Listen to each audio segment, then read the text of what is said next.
Hi there and welcome to my channel. Today's project is for the Vicki Boutin design team and I'm very excited that you're here. On today's project, I'm going to pull a little bit of pieces from previous projects that I created and mix them into a new project. To start, I am going to use a pre-Yeso foundation paper. And if you follow my work, if you've seen it before, last week I created a project for Vicki Boutin and I had some of the gold glaze. I created a mix between gold glaze and iridescent glaze. And then I diluted it and I used my brush to create this splatter paper.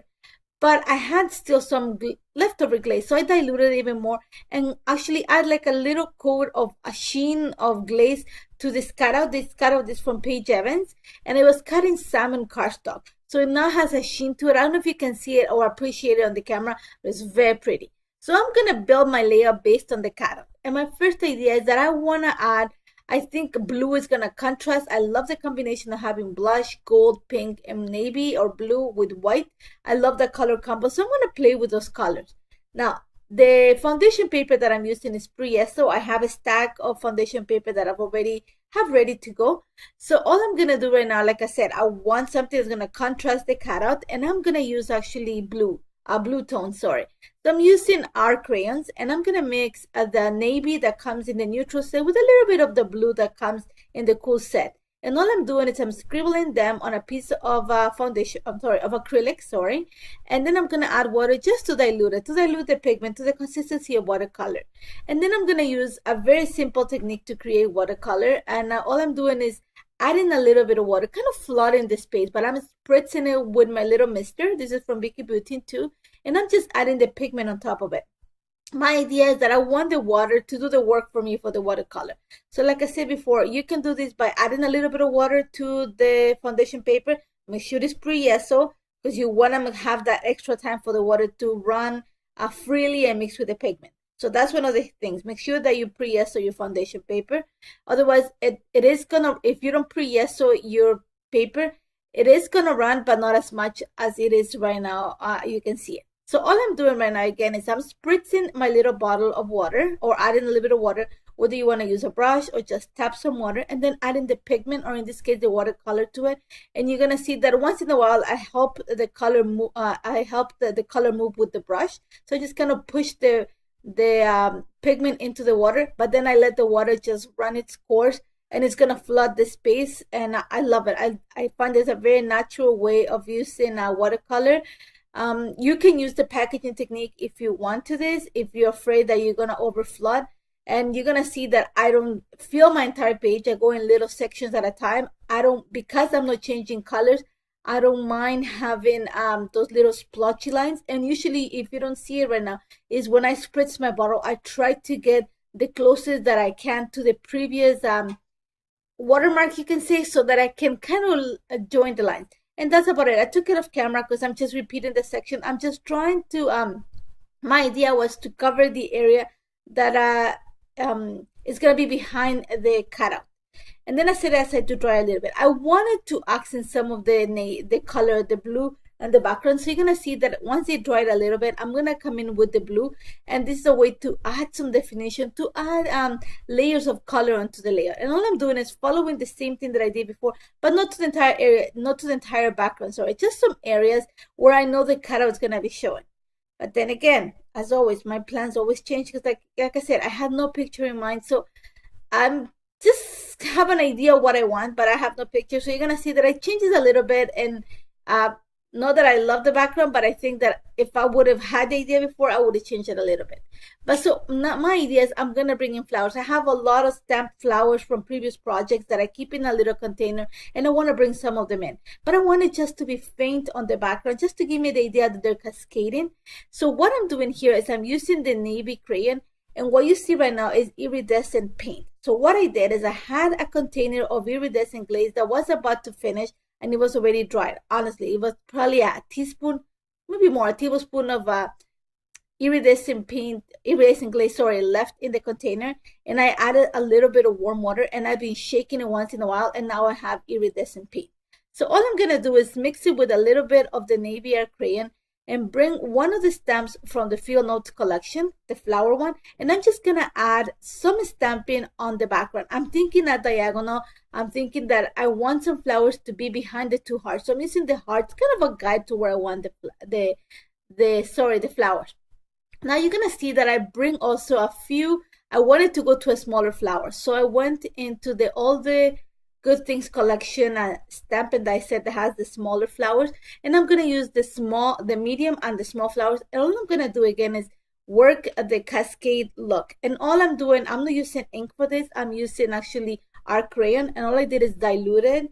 Actually scribble it onto a page, a little bit of navy, a little bit of black, mixed a little bit. Add a little bit of the acrylic paint that I was telling that I created, mix it with a little bit of water, and then I'm just gonna use my stamp. I'm gonna use that as the ink. So I'm not gonna get a defined look to the flower. I'm gonna get something a little bit more fluid, and it's okay with me because I have all the watercolor. Like I said, I just wanted like the shadows, not that much definition. I'm gonna add the flowers like that had stamped already. So I just want like a little shadow just to create it on the background. And love how this turned out. Actually super simple. You can barely see it, and a lot of it's going to be covered by the cutout, but it looks really nice. Now, and there's a little bit of a sheen because I'm using the iridescent piece. You cannot see it that well on the camera, but it looks really nice in person. So I'm going to set it aside to dry. But as I was looking at it drying, I realized that I need to kind of emphasize the flower. So again, I knew that the navy wasn't going to work. So I brought a few of, you're going to see that I bring a little bit of blue and a little bit of black from the watercolor set. I'm going to add a little bit of that acrylic paint that I told you that I created. And I'm just going to add it. It becomes a metallic blue. So I'm just going to add a few splatters onto the layout.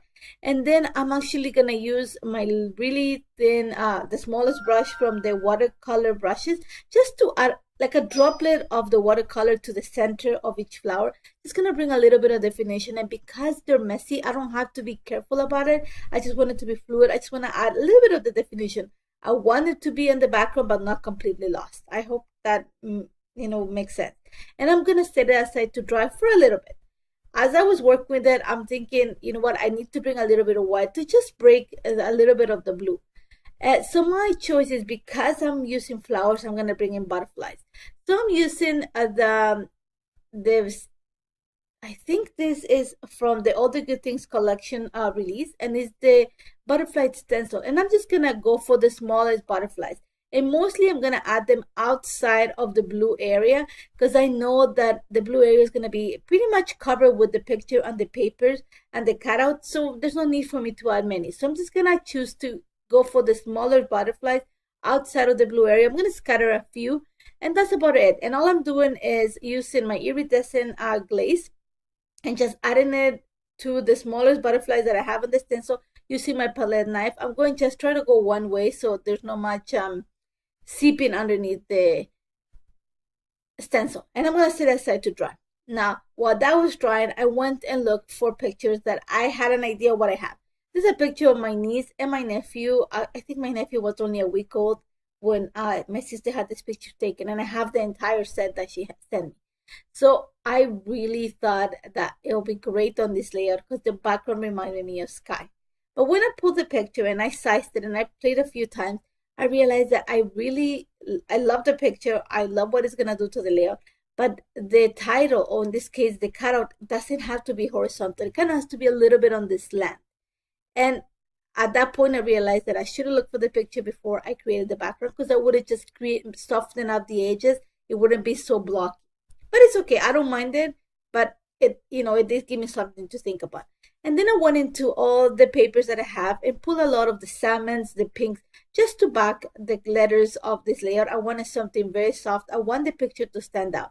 So what I'm going to do just to have the picture stand out is use the second, I'm backing the second heart of the U with vellum. I think I want to leave it very plain. I want to show a little bit of the background behind it. And I'm going to use it to fill or create a subtitle for my layout. So what I'm going to do now is I'm going to add a bit of foam adhesive behind the cutout and just glue it onto my layout. You're going to see how the edges are showing a little bit extra. I think, like I said, if I would have had it flipped, I would have changed a little bit of my background, would have been so blocky.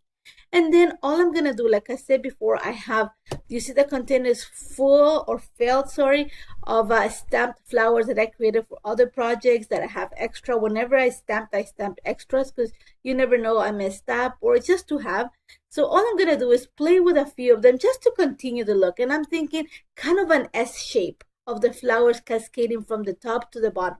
And I'm going to, like I said, you're gonna see I'm gonna go with a lot of white. I don't want to take away from the background. I don't want to take away from the cutout. I think that's doing a lot of the job, so I want to keep it very neutral.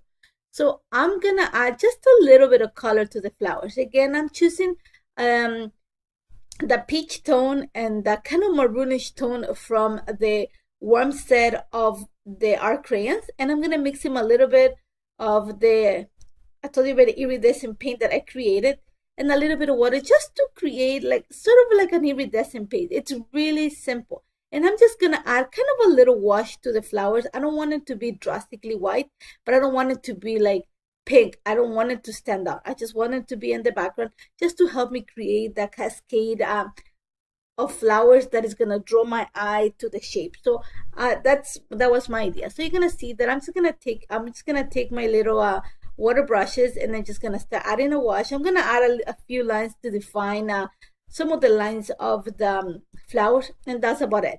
Now for the centers, I'm just gonna pull, I think this is from the neutral set, it's that goldish crayon, and I'm just adding it with my water brush, just a few dots to the center just to mark it. And that's pretty much it. I'm gonna start building the layout. It's gonna be very simple. I'm adding some foam adhesive and some glue behind some of these flowers just to create a little bit of a lift. I'm gonna bring a few of the leaves. I'm gonna keep everything white from the watercolor sticker set. I am bringing that chipboard sticker that says my favorite people. So I'm gonna say love you, my favorite people. That's gonna be kind of my title and subtitle, and that comes from the chipboard stickers from the Field Notes collection. I'm gonna add a few stickers from some puffy stickers, also some from the Field Notes collection, some other pieces of chipboard. I'm gonna stay within the pinks and the corals just so that it matches with what I have in mind. I'm also gonna add a few enamel dots from the All the Good Things collection. I'm down to like the last pack, and also a few enamel dots from my stash. I added one of the flowers you saw me add at the top. That comes, actually I had fussy cut the big wreath of floral wreath that comes in the Field Notes collection. I have some pieces left. And then I'm thinking that I need to bring a little bit more pink to the bottom, so I added that pink butterfly from the Field Notes collection. That's about it. Super simple. This layout took me, I'm gonna say, an hour to put together, you know, besides the drawing time. Love how this turned out. I hope you try it. Let me know if you have any questions, and thank you so much for joining me today. I hope to see you next week. Take care, guys.